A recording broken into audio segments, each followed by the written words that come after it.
Justru kesenangan dari kehidupan itu adalah karena kita ada masalah gitu. Jadi ada denyut nadinya gitu hidup kita itu. Jangan datar aja. Kalau udah flat line itu kan kalau di dunia kedokteran berarti udah mati itu kan.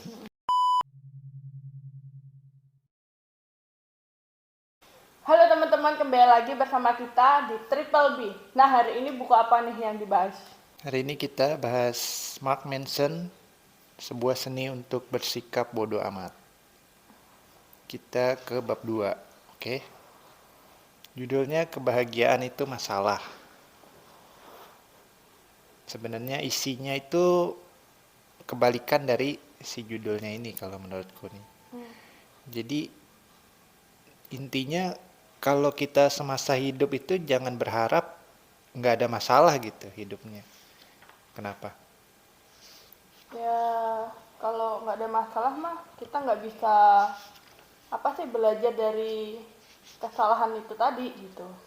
Padahal kalau hidup kita ada masalah gitu kan, kita bisa gimana apa mikirin gitulah, gimana jalan keluarnya gitu. Kalau kita udah melewati masalah itu, berarti kita kan naik level kan. Iya, Tapi tetap aja nanti ada masalah lagi. Tapi setiap masalah itu bikin kita naik level gitu. iya betul. Udah pas banget. Jadi intinya kalau hidup nggak ada masalah ya kita nggak bakal bisa maju hidupnya. Hidupnya stagnan aja gitu, datar aja. Karena justru masalah itu adalah sarana kita untuk tumbuh gitu. Intinya tuh seperti itu. Dan dari masalah itu emang benar setiap penyelesaian masalah itu pasti akan menimbulkan masalah baru gitu dari si penyelesaian masalah itu. Misalkan dicontohkan di sini kan, orang miskin, dia kan berusaha kan, dia kan masalah kan tuh miskin. Terus kita berusaha mau menjadi kaya.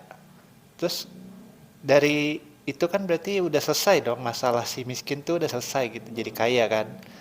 Dan dari orang kaya itu pasti dia ada masalah lagi. Entah duitnya mau gimana ngurusnya gitu kan. Nah kalau udah ketemu solusinya dari solusi itu ada masalahnya lagi gitu. Jadi hidup itu nggak bakal ada berhentinya dari masalah. Intinya seperti itu. Justru dari penyelesaian masalah itulah akan timbul lagi masalah yang baru gitu. Jadi ya udah kalau ada masalah kayak yang dulu itu jangan dihindari tapi diselesaikan gitu. Supaya kita naik level justru. Masalah itu adalah sarana untuk kita naik level. Kayak yang ditulis di sini juga kan. Jangan mengharapkan suatu kehidupan yang bebas dari masalah. Berharaplah akan hidup yang penuh dengan masalah-masalah yang baik. Emang masalah itu nggak ada masalah yang baik ya kan.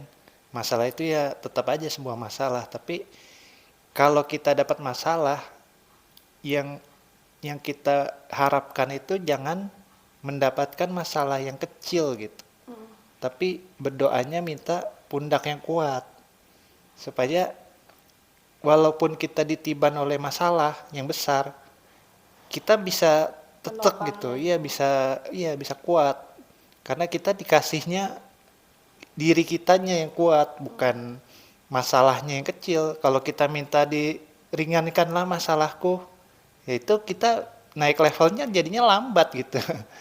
Jadi nggak eksponensial gitu kan, nggak melaju gitu hidupnya, cuma segitu-gitu aja, paling naik dikit karena masalah kita cuma yang segitu-gitu aja, kecil aja gitu kan. Karena dari masalah itu sebenarnya aku pernah dengar, masalah itu adalah sebuah penghormatan dari Tuhan kepada kita gitu. Karena penyebab dari masalah itu apa? Masalah itu penyebabnya adalah dari doa-doa kita sebenarnya. Itu tandanya doa kita itu didengar. Kalau kita berdoa kan misalkan minta kekayaan gitu kan, misalkan kita minta disejahterakan ekonominya gitu.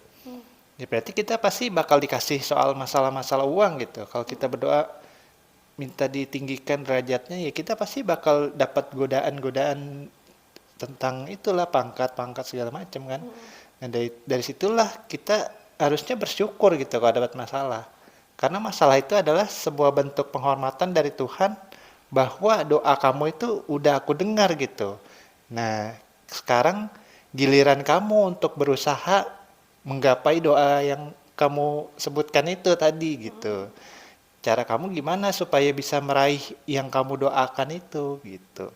Berarti dengan itu kita harusnya bersyukur gitu kalau dapat masalah, itu artinya kita itu lagi dijawab nih doanya nih sama Tuhan supaya kita bisa menuju ke doa yang kita harapkan itu gitu. Berarti Iya. tiap apa yang kita inginkan pasti banyak resikonya gitu.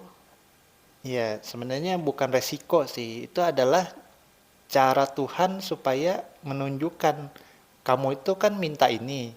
Berarti kamu harus tahu jalannya gitu. Nggak mungkin kan Tuhan tiba-tiba ngasih dari langit gitu kan.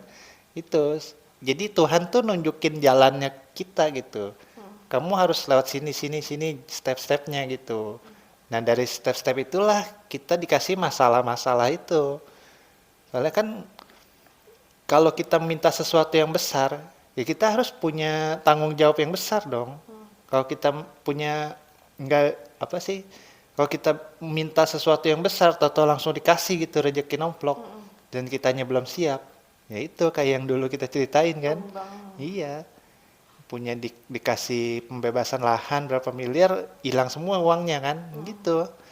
Karena kita harus punya siap mental gitu. Kalau mau dikasih sesuatu gitu, kita harus tahu dulu step-step yang harus kita jalani itu apa aja gitu. Jangan sampai kayak kejadian itu, dikasih rejeki banyak, nggak bisa mengelolanya, ujung-ujungnya kan habis semua. Rumah nggak ada, apa nggak ada, harta juga habis gitu. Ibaratnya kalau apa step-step itu ibarat kayak kita mendaki gunung gitu kan. Ya emang kalau kita ngebayangin doang gitu puncak gunung itu seperti apa, emang kita bangga? Enggak kan? Kita kan harus mendakinya itu loh. Emang bisa mungkin, oh kira-kira pemandangan di gunung tuh seperti ini gitu. Tapi kan kita nggak ada rasa bangga kan? Nggak bener-bener melakukan perjalanannya, yang keplesetnya, jatuh ke sandungnya itu. Itu justru disitulah apa kesenangannya gitu. Disitulah kesenangan dari perjalanan menuju puncak gunung itu. Dan itulah yang harus kita jalanin. Karena kalau kita nggak jalanin, walaupun kita lagi menuju ke gunung emas, ya itu nggak bakal bisa kita raih gitu, gunung emas itu. Makanya di sini kan ditulis, karena kegembiraan itu justru terletak pada pendakian itu sendiri gitu. Kalau kayak di Homo Deus itu kan yang menyenangkan itu adalah perjalanannya, bukan hasil akhirnya gitu. Perjalanan menuju hasil akhirnya itulah yang menyenangkan. Nah, jadi inti dari cerita ini adalah kita tuh jangan sampai berharap nggak punya masalah gitu dalam hidup. Justru kesenangan dari kehidupan itu adalah karena kita ada masalah gitu. Jadi ada denyut nadinya gitu hidup kita itu. Jangan datar aja. Kalau udah flat line itu kan kalau di dunia kedokteran berarti udah mati itu kan. Ya, yang bikin kehidupan itu ada rasanya itu ya itu naik turunnya kehidupan itu. Emang mau kalau hidup kita datar-datar aja pasti bosen banget gitu kan. Iya tuh. Nah, iya. Jadi kebahagiaan itu masalah, justru sebaliknya. Masalah itu adalah kebahagiaan. Tuh. Jadi kalau di sana banyak orang-orang yang punya masalah gitu, nggak usah khawatir gitu kan. Pasti apa Tuhan pasti ngasih jalan gitu. Nah demikian pembahasan kita hari ini. Semoga ada manfaat yang bisa teman-teman ambil. Terus tonton video-video selanjutnya. See you next time.